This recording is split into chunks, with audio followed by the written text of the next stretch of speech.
ಒಂದು ಕಾಲಕ್ಕೆ ನನ್ನ ಕಪಾಲದಲ್ಲಿ ಬಿದ್ದಂತಹ ನನ್ನನ್ನು ಎತ್ತಿ ತಂದು ಬೆಳೆಸಿದವರು ಗುರು ಶುಕ್ರಾಚಾರ್ಯರಲ್ಲಿ ವಿದ್ಯಾಭ್ಯಾಸ ಮತ್ತು ಹೇಗೆ ಅಂತ ಕೇಳಿದ್ರೆ ಭೂಮಿ ಹಾಗೂ ಬೆವರಿನ ಸಂಯೋಗದಿಂದ ಹಾಗತ್ತ ಬೆವರಾಗಿಯೇ ಉಳಿದದ್ದಲ್ಲ, ಮಣ್ಣಲ್ಲಿ ಮಣ್ಣಾಗಿತ್ತಲ್ಲ, ಹಣವಾಗಿ ತಪಸ್ಸನ್ನು ಆಚರಿಸುವ ಮೂಲಕ ಹಣವನ್ನು ಪಡೆದಿದ್ದೇವೆ. ಹಾಗೆ ನನ್ನ ಜನನಕ್ಕೆ ಕಾರಣರಾದ ನನ್ನ ತಂದೆ ತಾಯಿಗಳು ಯಾರಿದ್ದಾರೋ ಅವರು ಬಂದರೆ ಮಾತ್ರ ನನಗೆ ಬರಲು, ಇಲ್ಲದಿದ್ದರೆ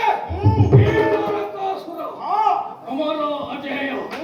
ಹಾಗಾಗಿ ಅಲ್ವಾ ಎಲ್ಲೆಲ್ಲಿಯೋ ಅಡಗಿ ಬಿಡುತ್ತಿದ್ದಂತಹ ರಕ್ತ ಸಕಲವರೆಲ್ಲರೂ ನಮ್ಮನ್ನು ಆಶ್ರಯಿಸಿಕೊಂಡು ಅತಿಶಾಪುರದವರೆಗಾಗಿ ಬಂದರು.